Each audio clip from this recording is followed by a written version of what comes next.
Hello, this is wmpyr here with a question from Dwayne. He's on YouTube as theDemzlychannel, and he is a longtime YouTube friend, a very talented martial artist, and he has also written some books. And I think you could go to his YouTube channel. You might find some information there on his books that I think a lot of them are martial arts related. If not, I think he also has like a horror one as well. But I'm knowing the guy, I'm sure he's going to put his martial arts experiences and knowledge and background into those stories. So, please show your support and check him out. If you can't find the info, just ask him directly, leave a comment or something. So the question that he asked me was, what drove you to solo train and make it a way of life, pros, cons, etc.? So that's multiple questions. Let me tackle it one at a time. So it says, what drove you to solo train? Basically, the second martial arts class, the first one that I took was judo in Japan. The second one was over here in the US. It was Kuksul Wan. And everyone there was good. And I was new to this kind of martial art. And in order for me to catch up to them, it was pretty much just like school. I figured out that I had to go home and train. So it's like doing your homework. If you want to be successful in class, like regular school, academic school, you can't be successful if you don't do your homework. So I was like, I need to do my homework. To me, solo training is just that. The other thing was to also cross train, because the guys in my class, they were good, and if I were going to try to catch up to them, because they were, everything that we did in class, they were going to be better than I was, because they already seen it, they've already done, they've already experienced it more than I had, and they were already moved up, like higher ranking. So they knew different material. They knew more about the art than I did. So in order for me to catch up to them, I had to bring something totally different to the table. That's where the cross-training came in. So yeah, I started cross-training. The next thing is making it a way of life. Okay, so what made me really gravitate towards solo training, making it a way of life? Well, I guess over the years, it's going to change, right? And of course, in the very beginning, why was I so determined to become good in martial arts? And it was, when you first start martial arts, usually you start for all the wrong reasons. And I was definitely, that was me for sure. Not necessarily the wrong reasons, but the wrong approach. And in my case, it was the wrong approach and the wrong reason, which was I just wanted to be the best in the world. It was my arrogance, and that's obviously not a good thing. But over time, it changes, and that's what solo training should do, or martial arts training. Period. As you do it, your goals, your viewpoints, everything changes over time. It should get better and better. So anyway, so at the time, I just wanted to become really good. And in order to be good, I needed more practice. So I trained at home. And what kept me going, the drive there, I have to say, was that I was bullied in school. So part of me felt like I needed martial arts. Another thing was I wasn't good at anything. I was bad at sports. My academic grades were poor. I didn't get along with my parents. I didn't really get along with many people in my class. I didn't really have a whole lot of friends. The friends that I did have, I do appreciate looking back on it now, but a lot of the situation was we were considered rejects. So it wasn't necessarily that, hey, I really get along with you, let's be buddies. Maybe it was more so that we had nobody else, so we were kind of stuck together, The teachers, I didn't get along with teachers, I think they just looked down on me. I like, this guy, he can't do anything right. So it was just a very negative isolated environment for me. And then also coming straight from Japan to the US, it was culture shock as well. So I just felt like I didn't have a country. I wasn't Japanese, I wasn't American, and I didn't really belong anywhere. So it just felt very isolated and alone. And so I think at that time, what happens to a lot of people during junior high, high school, those are rough times, you know, and then you have puberty setting in. So there's a lot of just difficulty going on. And people can be cruel, very cruel, the people around you, you know, and what happens with these high school shootings, I think, is people become isolated, they become alone, and then they feel backed up into a corner, and they feel like they got no other choice but to go out and shoot people or kill themselves, or both, you know, shoot people and then kill themselves.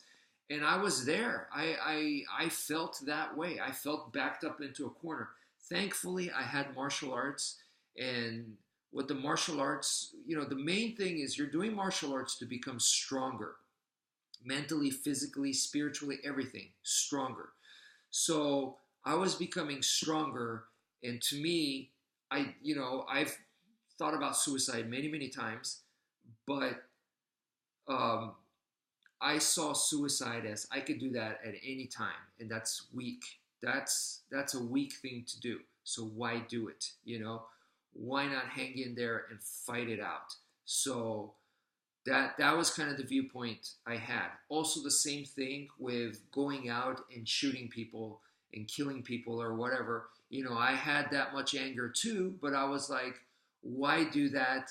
And then now I'm going to be punished by going to jail or, you know, kill myself. Once again, that's weak. So why put myself in such a bad situation like that just because I'm angry? You know, I was like, let me fight through this.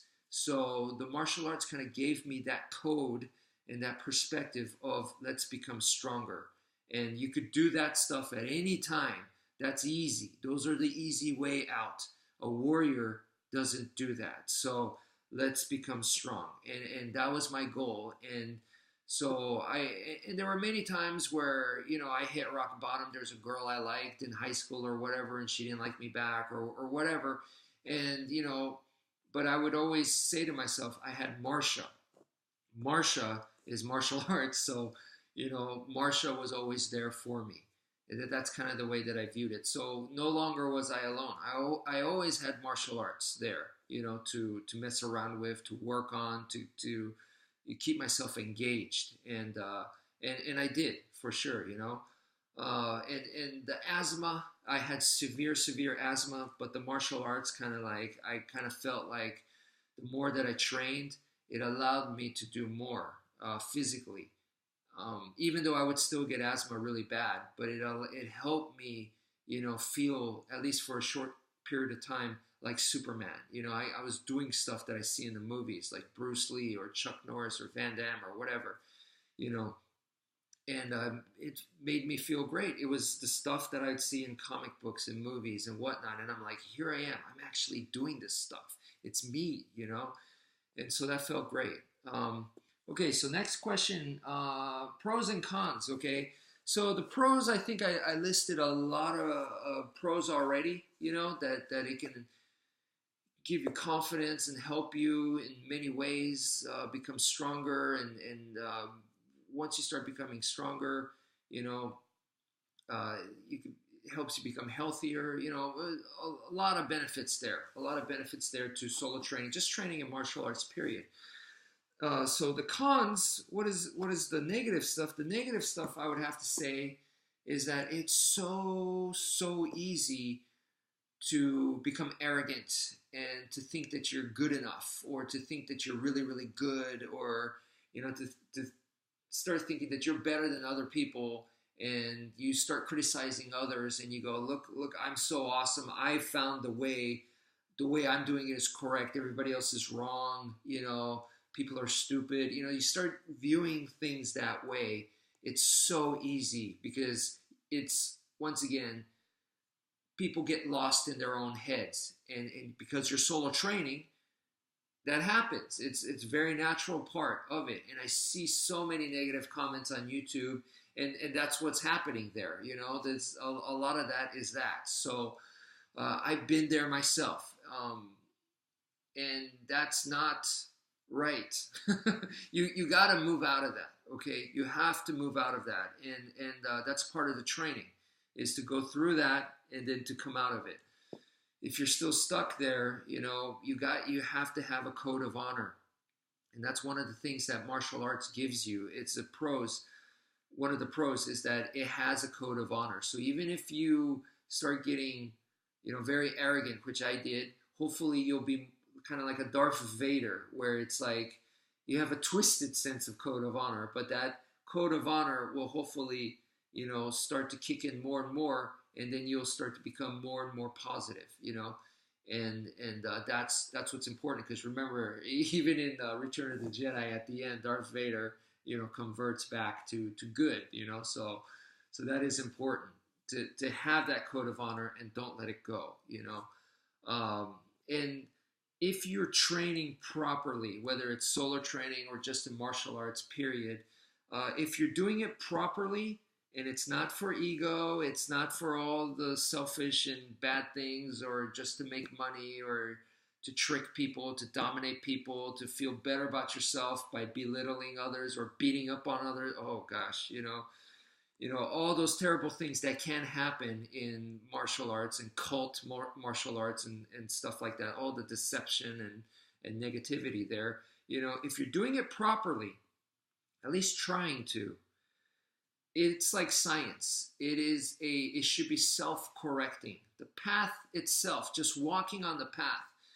I mean, there's different levels, of course, different levels of, your enlightenment, your skill level, your intelligence, everything, everybody's different. But as you keep going and just traveling that path, that journey of training, it should get better and better, more positive. All right. So just keep that in mind.